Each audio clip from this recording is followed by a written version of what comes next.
يعني يا استاذ النبي، لا الشنطه دي هنا مرميه فيها حاجات بتاعتك. طب دي بقى عارفه تسيبوها فين بقى؟ تسيبوها عند المسعود، دي حد نسيها.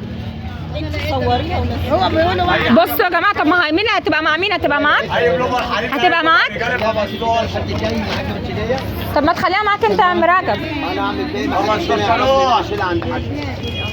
فيها حاجات دكتور باين ولا مش فيها ايه؟ فيها ورق. بصوا يا جماعه، في حد نسي شنطه هنا، دي بتاعت تقريبا طبيب، فيها ورق. عشان ما حدش يقول لا سيبها جنبه احسن. وهو خليها معاك يا عم رجب، او نسيبها في المحل ده. بصوا هنسيبها في المحل ده يا جماعه اللي جنب المسعود. الشنطه حد نسيها. جنب المسعود اهو يا جماعه، في المحل ده. الشنطه دي كانت عندك يا عم رجب هنا؟ مش كانت عندي، واحده جايباها من بره، من هنا من الشارع، من حته من نفس الشارع، من هنا من شارع ابو العيال الجديد. تمام يا جماعه، اللي نسي الشنطه دي ان شاء الله يلاقيها في المحل ده.